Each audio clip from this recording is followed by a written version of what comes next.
The previous video was but an attempt to demonstrate the way in which the Fresh Prince of Bel-Air might be used as a teaching aid for the study of sociology. This time let's look much more in depth at one specific subject, which remains a significant topic in both academic and wider public discussions today: social class.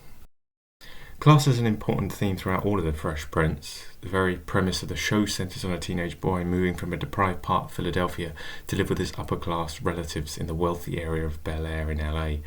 But what exactly is meant by the term class? It's what's known as a system of stratification. Stratification, according to British sociologists Anthony Giddens and Philip Sutton, is used to describe structured inequalities between social groups within societies. Last time we looked at my brother's keeper.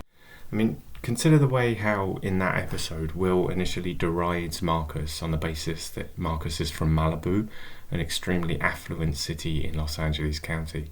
Will, on the other hand, locates his own authenticity in his working class background, having grown up in a deprived part of Philadelphia. I see you slumming, man. What you doing down here in the hood? Oh, man, this might be the hood to you, brother, but this is home to me. What you talking about?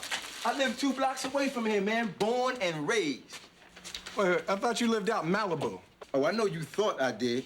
You thought I was some snot-nosed, candy pants preppy. But I'm your worst nightmare on a basketball court, money. I'm a homeboy, just like you. Sociologists have greatly disagreed precisely how to define class. Is it about your status, your income, your material wealth, your job, where you grew up, where you live now, or a combination of these? And if so, which? Is Will working class because he was born in West Philadelphia?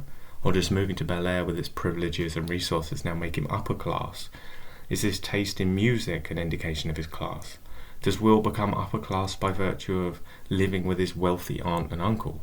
Is Phil, who grew up in poverty, now upper class? We'll draw on the first 5 episodes of Season 1 here to illustrate the discussion and how the show looks at class. The 19th century sociologist Karl Marx defined class as a group of people who live under conditions of existence that separate their mode of life, their interests and their culture from those of the other classes, and put them in hostile opposition to the latter. The last part is important because a class is defined by its relation to other classes. So Marx's understanding of class is what's called dialectical, referring to the way in which the character of social classes are defined by their interactions with one another, as well as antagonisms between them. Each of these classes are demarcated by their relation to what Marx referred to as the means of production. So for Marx, capitalist society is an arena of contention between 2 broad groups he calls the proletariat and the bourgeoisie. There are more classes than this in Marx's works, but this is the primary antagonism in modern society. So the proletariat, or working class, are those that have to sell their labour, i.e. work, in order to survive, while the bourgeoisie, which could roughly translate to upper or ruling class, but not entirely, own the means of production, meaning the companies, the factories, the newspapers, and they make their money through the profit produced by those companies, i.e. the work of the proletariat. Consider how, for example, Amazon generated $338 billion in revenue in 2025, but only $1 billion went towards wage rises for operations workers. Or the fact that, according to 2021 figures at least, Amazon's CEO Jeff Bezos makes at least 58 times the amount of the median Amazon worker. But does he actually do 58 times the work? That profit was mostly produced by Amazon's employees and, of course, the manufacturers of the items it sells, but a disproportionate amount of the profits go to the individuals like board members or CEOs who aren't directly involved in the production process.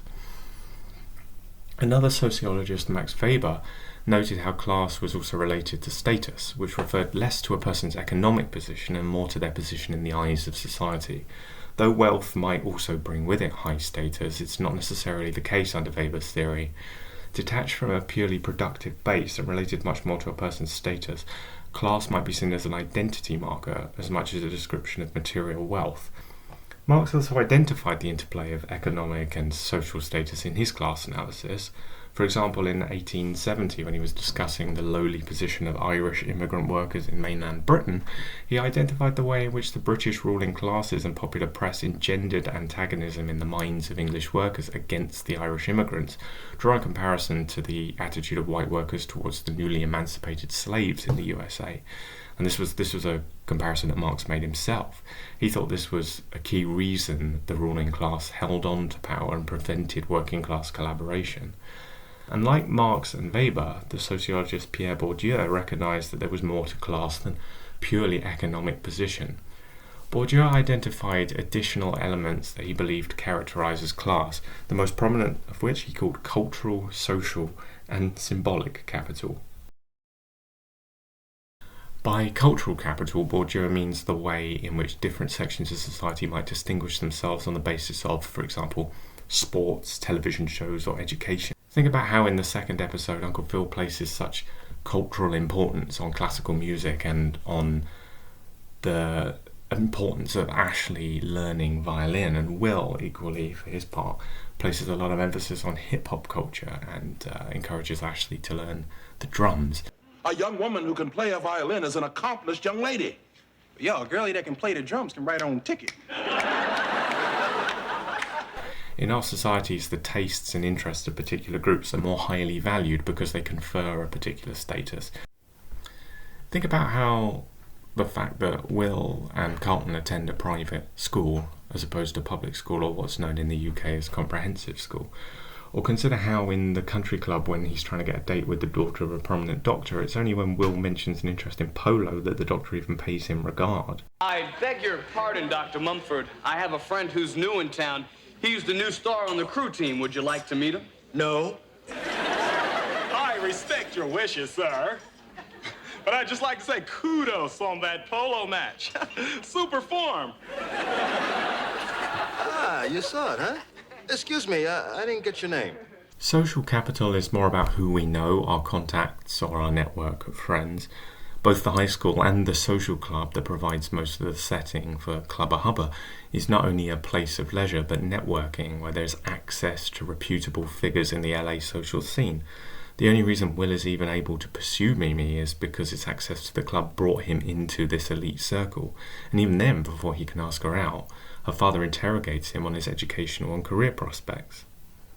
Consider how the doctor asks Will what school he goes to. He notes it's a fine school, which implies some previous familiarity to it. Perhaps some of his friends attended it, or some of his fellow surgeons. Symbolic capital is about how society perceives us. Of course, all these aspects that Bourdieu identifies interlink with one another. Bel Air Academy is both a status symbol in and of itself, as well as being a respected educational institution with a curriculum that, we are to presume, exposes Will to cultural activities and arts that wouldn't be accessible to him elsewhere. And equally, the relationship goes the other way. His interest or familiarity with such activities or arts, his interest in polo, however fake, unlock networking opportunities. And Bourdieu argued that a person's education provides social mobility, achieving a higher social status in society. So the question then arises, how can we measure class in an empirical way, that is, in a way that can be assessed more objectively? Or as sociologists put it, how can we operationalise the concept of class? The short answer is there isn't really one answer. In the US, for example, the term middle class encompasses a lot of people who would fall in other parts of the world into the working class, and certainly those who fall under Marx's definition of the proletariat. One common way is by using occupation as a measure of class. Given class relates to material wealth, some sociologists link it to jobs or salary. John Goldthorpe developed a taxonomy of class distinctions based on a combination of salary, job security, and prospects for advancement. He looked at the relationship between different classes, and an adaptation of it is still used for the UK census today. But his was a highly individualised schema that failed to acknowledge how wealth is concentrated in modern society. Many elites tie their wealth to property and assets in a way that Goldthorpe's class model can't really account for. This is similar to what in the UK is called the NRS social grade, which classifies people based on occupation into grades A and E, with a rough middle dividing line between C1 and C2. But the social grade is not really the same as social class, although the AE grading is commonly used in British research and the media somewhat synonymously to class. Returning to the phrase middle class for a moment, there's no stable definition of what this actually is. In the US, the Pew Research Center measures it entirely by income. In the UK, a 2021 study by the London School of Economics found that 47% of what it called middle-class professionals actually identified as working class, suggesting that class operates more as an identity for people than an actual measure of circumstance. One of the co-authors of the study attributed this to the tendency of people to build origin stories for themselves, based much more on their extended family's history than their own experience. And certainly family background affects our own social position, but they're not synonymous. And this brings us to the next question. Is class an identity? Has the definition of class changed over time? German sociologist Ulrich Beck believed that class was a zombie category, by which he meant the ideas live on even though the reality to which it corresponds is dead. Indeed, in the UK, a total of 56% of people describe themselves as working class, whereas only around 45% fall into the lower socio-economic brackets C2, D and E, to use the NRS grading. So if there isn't a neat overlap between those two things, what is missing? All of this underscores a key observation, that in contemporary Western society, class is both symbolic and material. By symbolic, we mean the way in which it can stand as an identity in and of itself, and by material, we roughly mean the way it relates to economic conditions, and with it, the ability to access material goods like property and wealth. John Scott and Lydia Morris argued that there was a need to make distinctions between the class position of individuals, by which they mean the economic position, and the collective phenomenon of social class, through which people express a sense of belonging to a group and have a shared sense of identity and values, which is something much more subjective. This also recalls Bourdieu's tripartite division of class and how symbolic reference might sometimes indicate class as much as material wealth, but it doesn't really give us any stable measure according to which we can actually gauge this. A recent study by Dan Evans uses a similar Bourdieusian notion of class to argue that Britain's middle class has actually expanded unprecedentedly during the past 4 decades. But Evans's idea of class is elusive and subjective, and there's no real measure by which we can gauge the accuracy of these labels. Consider how also in My Brother's Keeper, after finding out Marcus grew up in poverty as well, Will is determined to reinsert his own sense of class. In a conversation to his barber, he talks with great hyperbole about conditions he faced in order to practice basketball growing up in Philly. To Will, class presents the material circumstances growing up in Philly as a symbol of who he is. Or in another episode, Not With My Pig You Don't, how Uncle Phil is keen to portray himself as a self-made man and consciously downplays his rural upbringing in the time of Jim Crow. In fact, he's first embarrassed by this. I've got to walk into that banquet room tonight filled with people who are going to think I'm nothing but a hog-handling hick from Yamacraw. But that is where you come from, Zeke. Mama, I was just having a few words with Will. And I'm having a few words with you. What have you got to be ashamed of? We always put food on the table and clothes on your back. Mama, I'm not ashamed. There are just certain aspects of my life I don't wish emphasized. In the global north in the 1970s and 80s, there was a period of mass deindustrialization marked by a paradox of both mass unemployment as well as social advancement for small sections of the proletariat. So we might ask, has class disappeared? Or has it become so detached from material conditions and is now purely a symbolic status? Well, using Marx's definition, the answer is no, it hasn't disappeared. Although the global north has moved largely away from manual industry towards a service economy, later Marxists like Hal Draper still subsumed service workers under the definition of proletariat. They still have to sell their labour in order to receive money to pay for the basic means of survival. In recent decades, scholars like Kimberly Crenshaw have argued in order to understand the lives of people in contemporary societies, sociologists need to connect class with other inequalities, like those against gender or racial categories. But Marx had already planted the seeds of this approach in his own thinking on class, as we saw earlier. Increasingly in contemporary society, a complex and detailed picture has emerged of how to understand social status. In this way, we could draw on Bourdieu's framework to uncover the ways in which social stratification plays out in our own societies. At the end of the Fresh Prince pilot, for example, Will and Uncle Phil engage in a back and forth about class. Nobody wants to change you. You told me yourself, I gotta straighten out and when in doubt, act as Carlton acts. Man, I don't want to be like Carlton. I mean, I'm a joker. I play around. I have fun. Being a joker is what's gotten you into trouble. Now, you may think it's cool to be on the streets when you're 17, but when you're my age, it's a waste. You know, I can't think that far ahead. That's your problem. You can't take anything seriously. Look, man, I don't have a problem, all right? You had a problem. All right, I remind you of where you came from and what you used to be. Now, I don't know, somewhere between Princeton or the office, you got soft. You forgot who you are and where you came from. You think you're so wise. Look at me when I'm talking to you. Let me tell you something, son. I grew up on the streets just like you. I encountered bigotry you could not imagine. Now, you have a nice poster of Malcolm X on your wall. I heard the brother speak. I read every word he wrote. Believe me, I know where I come from. You actually heard Malcolm speak, man? That's right.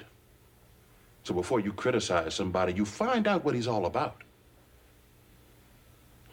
Will repudiates Phil for having forgotten where he came from because of his wealth and success.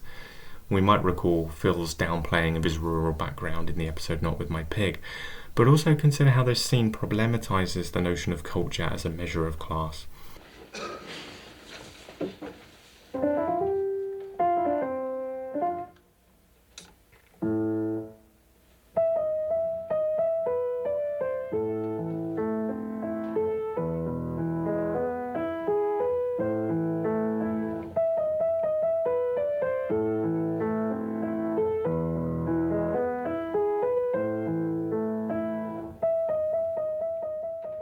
So Bourdieu suggested class has a cultural component, that tastes and certain media could be associated with certain classes. Phil is thoroughly bourgeois, but he proudly remembers hearing Malcolm X speak in person. And Will is working class, but at the end of the episode we find out he can play Beethoven's Für Elise on the piano, demonstrating that he, like Phil, might not fit so neatly into the boxes that the other is putting them in. So does this challenge what Bourdieu is saying? What I hope we've tried to establish is that there are different definitions of what constitutes class, and so it's important to be specific what we mean when using the term. Rather than ask whether or not class is still relevant to us today, it's perhaps more interesting to ask whether it has utility as a category of analysis.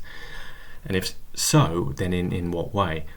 The various approaches to class can help us understand different aspects of something. Marx's analysis of class conflict can draw our attention to the ways political elites maintain their power and how antagonisms and differences can be exploited, or indeed how they are overcome. His notion of class is rooted in material conditions, but that doesn't mean the symbolic aspects of class are irrelevant. Equally, Bourdieu's three-part approach gives us pause to consider the different factors that can go into defining our class position or identity, though not in any mechanical, deterministic manner. And Bourdieu's definition of class exists detached from a wider objective measure like relations of production in Marx. Certainly today, class is a complex phenomenon that deserves attention. To use one of the cultural signifiers of the pilot as an example, hip-hop culture in the early 90s was much more overtly proletariat. In the 21st century, with moguls like Jay-Z or Dr. Dre possessing huge net worths, has hip-hop become bourgeois? Or is it redundant to use a signifier like this to ascertain social status full stop? Marx made an interesting point when looking at the dialectical relationship between class and race. Neither was studied entirely in isolation, and although we've been isolating one side of this dialectic today, class, in the Fresh Prince, race is always prevalent in these storylines, and next time we'll look into this a bit further.